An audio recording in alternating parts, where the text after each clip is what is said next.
Welcome to a special Memorial Day edition of the Jake's Take with Jacob Elyachar Podcast. I'm your host, Jacob Elyachar, the chief content producer and writer of jakestake.com, a pop culture entertainment news website.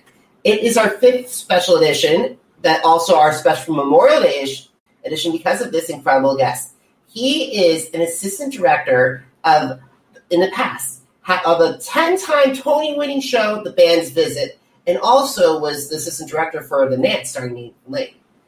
He's also, however, he's an actor and singer that has the New York Arts Review said one of the saviors of the Great American Songbook, and he's returning to live performances with his show Running Wild at New York City's The Green Room on June 3rd. So please help me welcome Seth Sikes. Hi. Hello. Hi, Jacob. Thanks for having me. You're so welcome. Thanks so much for joining me this Memorial Day. I'm so happy to be here.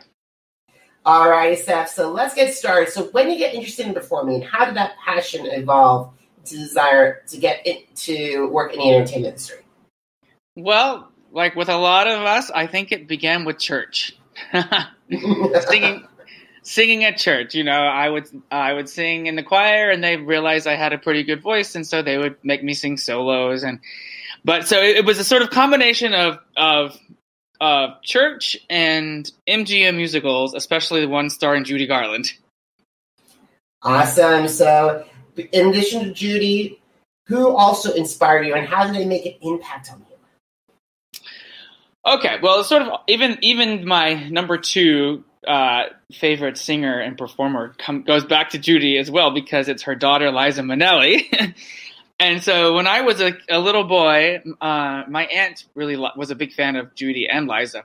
And so she had a couple of VHS tapes of, well, of course we had Wizard of Oz, but one in particular that I loved, Summer Stock, which starred Judy Garland.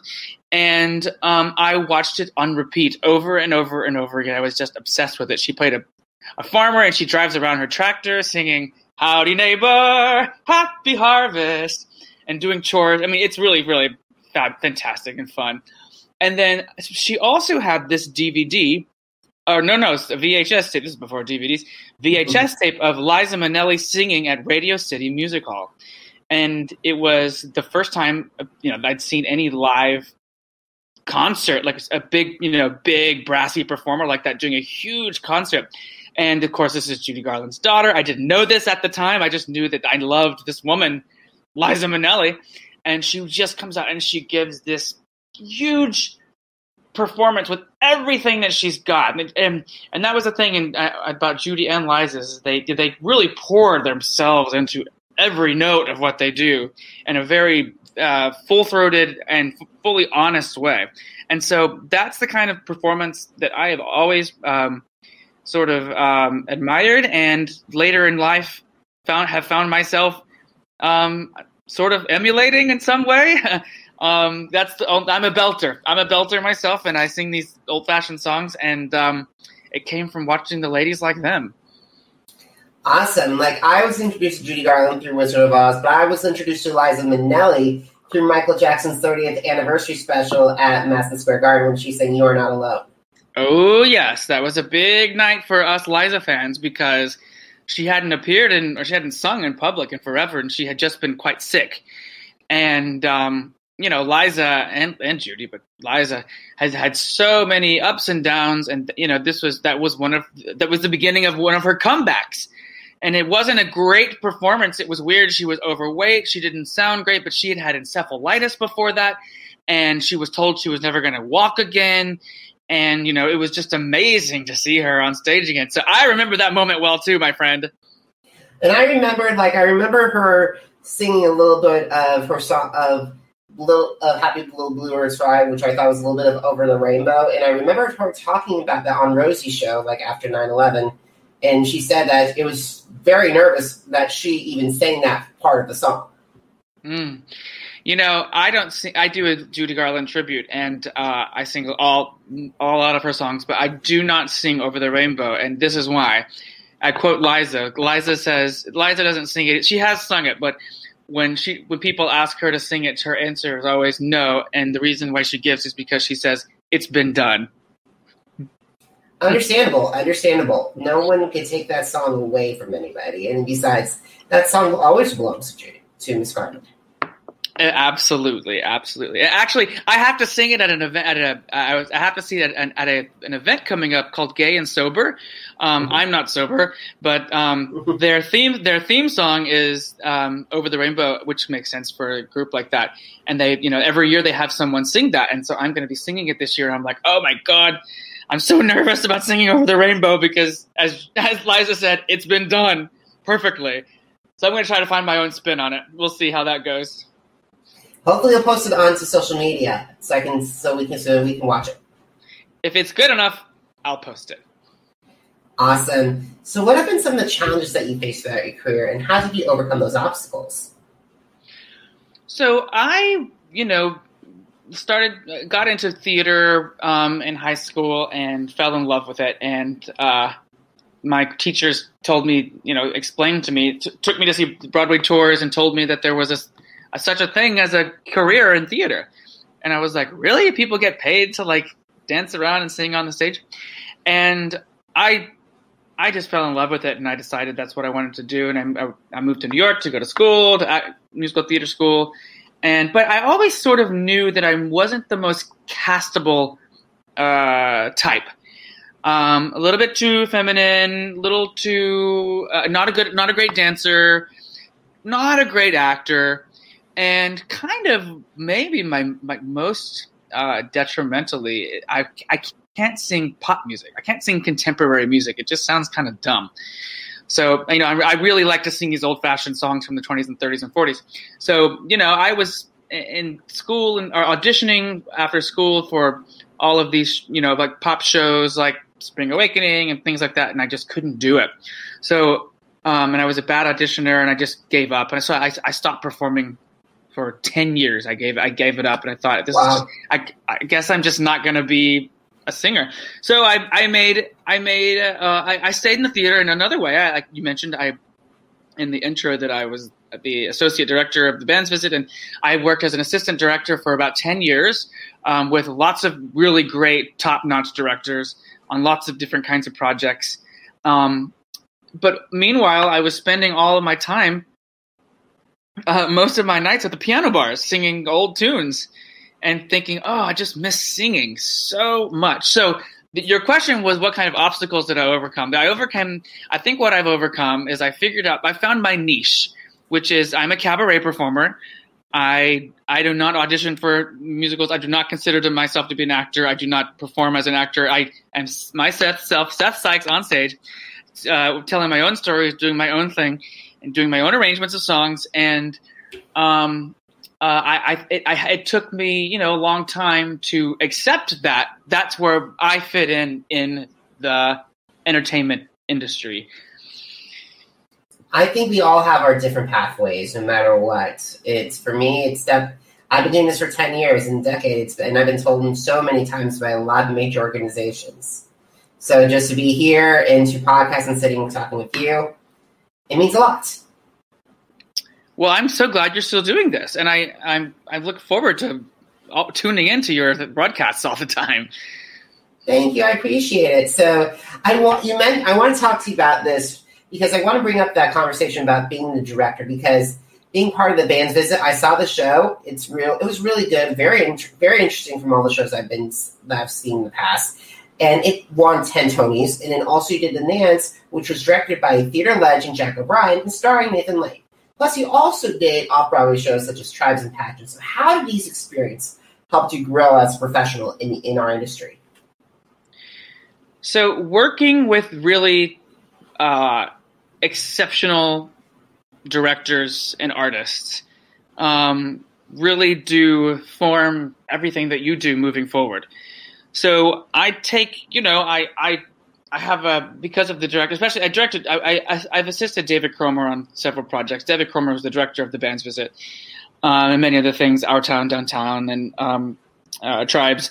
And he's a director who just, he doesn't like there to be schmacting, and he doesn't like there to be any bullshit on stage. He likes things to be very straightforward, very honest. So when I'm doing a show, I like to imbue as much honesty as I can into it. Of course, I have some fun and do some silly things, but I come from that place of, it doesn't make sense. Is it honest? Are you telling the truth? And, I don't get up there and do a bunch of bullshit like I probably might have if I hadn't worked with such smart people. I also got to work with, alongside really, really smart musicians, arrangers, orchestrators, and I learned a lot about you can take a song and do so many different kinds of things with it. So every show I've worked on as an assistant, I've learned more and more about what it means to put a show together that makes sense, that's linear, that tells a story, has a beginning, middle, and end, and I try to apply that to my one-man shows as well.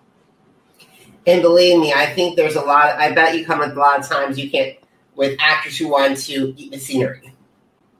Oh yes, oh yes. I mean, some shows like the Nance with Nathan Lane, you do want them to do that a little bit, and of course you can't control Nathan from eating the scenery. But when Nathan eats the scenery, you're dying on the floor, rolling with laughter. But no, in a show like The Band's Visit, you absolutely have to. In fact, so that's sort of one of my main jobs as an associate director, is I see the show over and over and over, and I have to say, Mr. Actor, whoever you are, you're trying to get a laugh here, and that's not what we're going for. We want you to just say the line as written, and if it gets a laugh, fine, but we're not playing for laughs. What you're doing now, the gesture you're doing is 3 times bigger than you were doing on opening night. Bring it back down, pare it back down. Because if you don't, then a lot of long-running shows, and I won't mention any by name, but you go to see them after running for several years, and it's just the biggest, broadest thing you've ever seen. It's no longer funny because it's no longer specific. I totally agree with you. Let's not name names. Because I don't want to get blacklisted either. No. And also will save the actor from getting chewed up by the theater critics. That's right. That's true. Alrighty, so I want you to bring back to Liza, because you had the incredible opportunity to perform a parody of Ring Them Bells for this incredible virtual event to celebrate Liza Minnelli's birthday celebration it was a Love Letter to Liza, 75th birthday, all-star birthday tribute celebration. I was looking at the guest list, and wow, I can't believe you either performed with all of them or were sandwiched in between these incredible guests. So what did it mean to perform for Liza's birthday? And did you receive any good feedback from your song? So, first of all, it was a great honor, and it was unbelievably mind-blowing to be on the same list as everybody. It was Chita Rivera and Nathan Lane and huge stars, Ben Vereen. And I think Meryl Streisand, I think, made an appearance. Everybody in show business was wishing Liza a happy birthday. And so I was, of course, honored to be included. And the reason why I was included is because I have done tributes to Liza. We didn't really talk about this, but so my act in New York, my nightclub act, I call it. You can call it a cabaret. I tend to call it a nightclub act because cabaret to me implies an older lady sitting on a stool with a piano, singing old songs, and mine's a little bit different. Mine feels a little bit a little bit more old-fashioned because I have a big 7-piece band, and so I did a big Judy Garland tribute, and then I followed that up later with a Liza Minnelli tribute, and I did it at New York at Feinstein's 54 Below, which is where I usually perform. Which was in the old Studio 54 building in the basement there. It's really cool. It's like an old speakeasy. But anyway, I did I don't know, 3 or 4 or 5 Liza Minnelli tributes there with my band, and a lot of people came to see it. Like John Kander came to see it, and Joel Grey came to see my Liza tribute, which was cool. Liza had already moved out to LA at that point. I wish she could have seen it, but because I'm not sort of on that radar, I guess because they wanted to include a younger generation of people to show in this. It was an online, birthday celebration. They wanted to show the people that she inspired, And so I was really honored to be a part of it, and I was really honored to be the very final closing number. I was the very last song. It closed out the evening, and although the credits were scrolling over my video in some places, I think it went over well, and I got a lot of notes and emails and stuff, and people really seemed to like it. That is so good to hear, and like I'm glad you were able to include Next Generation, and like to see that Joel Grey was there. I would, and if you're performing one of his beloved co-stars, oh boy, that must have been a really big pressure. I was scared to death. Yeah, and then all because one phone call and to either Liza or Michael, it would have been real, and it went bad. That's right. Oh man. No, I have a picture with Joel Grey after the show. It was pretty cool. And I'm so glad that video included a photo of you and Liza. So how did you guys meet? So I met Liza, I think, only 3 times in my life. That particular night, I had been selling merchandise. My first job in New York was selling programs at various musicals. Gypsy, it was the first one starring Bernadette Peters, and I haven't mentioned Bernadette Peters, but she's probably my number 3 idol. Anyway, I was selling programs for her show at the Schubert, and so I was friends with the security guard there, and Liza came to see Spamalot, which was in the Schubert Theater, and he said, "Hey, Liza's coming tonight. Why don't you come and try? Maybe I'll sneak you backstage, and maybe you can meet her afterwards." And so, I'm 19 years old, and I was so nervous. And I waited outside. I met her, and I waited, and she came outside, and she was just her and me in this small alley for about 3 or 4 minutes. And because he said, "I'm just going to go get her driver and tell her driver's here." And I was alone with my idol, and I could not speak. I was so starstruck. I was just like, And she said, she was smoking, as she does, heavily. And she said, "Did you like the show?" And I was like, oh yes. And I said, "Did you?" Oh. And she talked about how good she thought the star was, and then suddenly we got our picture, and then her car was there. It was time to go, and the car right before the door shut. I thought, "Seth, get in the car with her. Get in the car with her. Tell her you want to go get a food." Of course, I didn't, and she left, and that was that. But that was the first time I met her, and that's when I got my picture with her. And then I met her. I met her in passing at a couple of other open nights after that. Okay, that's pretty. Like, I agree. Like, I've gotten starstruck a few times when I shook hands with Simon Cowell on Idol, because I'm also a music critic as well. So without him, I wouldn't be here. And I was on America's Got Talent, and I was literally dropped. What I was saying was I had a whole speech prepared, and then it's like, "It's such an honor to meet you." And then he smirked and winked. So I'm like, "Oh," so I've been in your shoes before. Yeah, I think it was the only time I've been literally starstruck.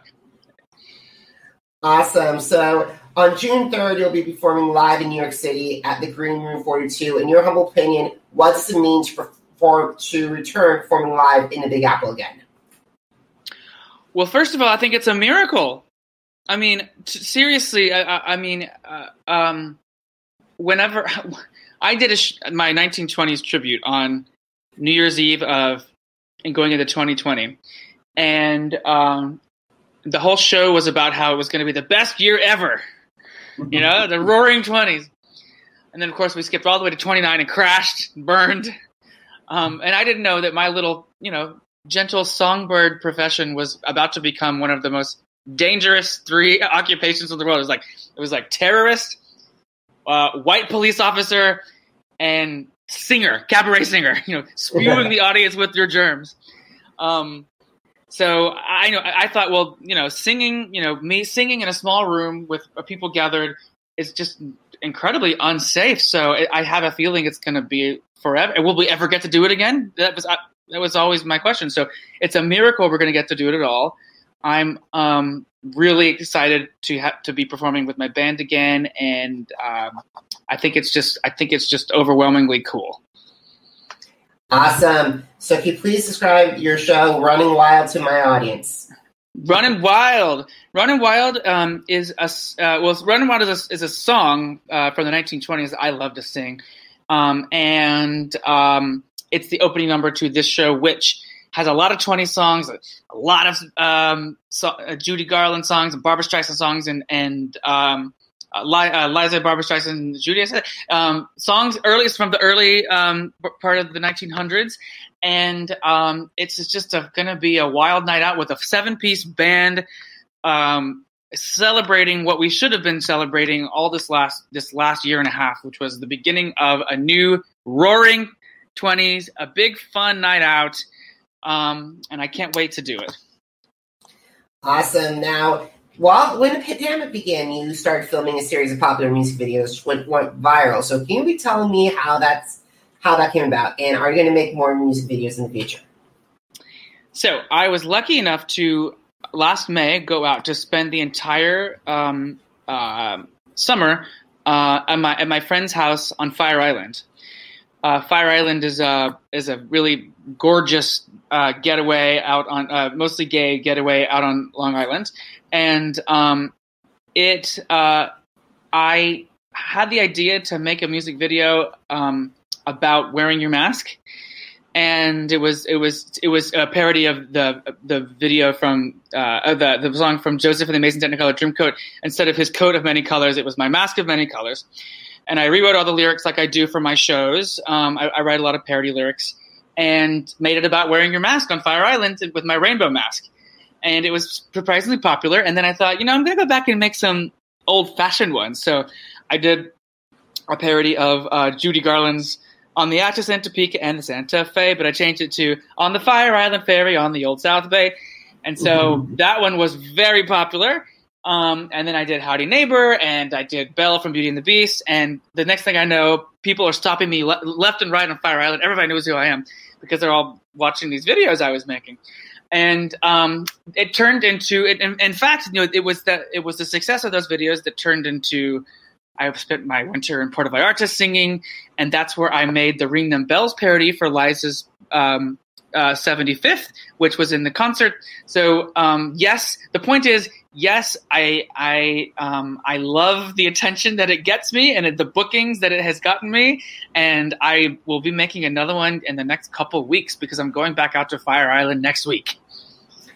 Awesome. By the way, I saw one of those videos, our mutual friends and one of my dear friends of this podcast, Branden James and his husband James Clark in them. I just saw that. I saw a little cameo.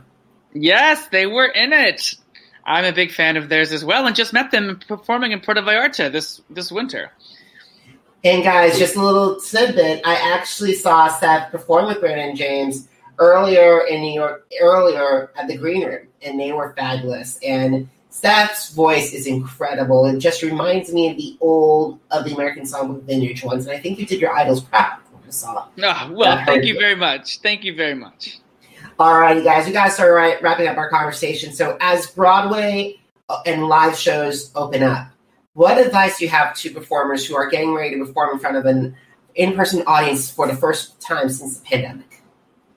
Well, the obvious advice that comes to mind is get vaccinated, because they're not going to let you perform without it, although they don't seem to be checking all these places here. I don't know, man. Have fun. That's what I've got. I don't know what else to tell these people, but I'm excited that we're getting to do it again. Awesome. So, Seth, where can my audience watch you? And then also, and more importantly, where can they find your music and connect with you? So it's okay. If you live in New York, you can come see my show on June 3rd at Green Room 42 with my live 7-piece band. Now, if you're on Fire Island by any chance, or on June 26th, I'm doing a concert there at Whitehall with a smaller band. I'll be in Provincetown, Massachusetts for 2 weeks in July. The second 2 weeks in July at the Post Office Cafe. And if you want to just see what I do, you can. It's so easy. Just go to YouTube and type in Seth Sikes, and there's a lot of stuff of me in concert. But if you type in Seth Sikes Fire Island, that's where you'll find the most fun, fully fledged music parodies that we've been talking about. All righty, and guys. By the way, it's Sikes with an I. Awesome. All righty, guys. If you missed an episode of the Jake's Take with Jacob Elyachar podcast, head to Apple Podcasts, Google Podcasts, Spotify, and Spreaker. And just recently, we're now on Deezer. So now we have 5 platforms that this podcast can be heard on. And also, are you on social media? Because I'm on social media too. Facebook, Instagram, Twitter, and YouTube at Jacob Elyachar, JACOBELYACHAR. And also to find my take on Seth's cameo at Branden James' concert and more articles, including that span all throughout the 10 years, because 2021 marks my 10th year anniversary during Jake's Take. So to visit the articles, to visit the place that started it all, head to jakes-take.com. And guys, finally, please consider heading to PayPal to help keep jakes-take.com and my platform up and running. It's just me. I'm paying all the bills. I'm organizing the interviews. I'm editing the interviews. So any help would be great. Now, if you can't do that, please just subscribe to my podcast, and please also subscribe to my YouTube channels, and please give us a like. And Seth, thank you so much. You have been a bright voice for our generation. You have been awesome to talk with. Thank you. It's just been really fun. Awesome, guys. Enjoy your rest of your Memorial Day weekend, and thank you so much for listening. And have a great one. Bye.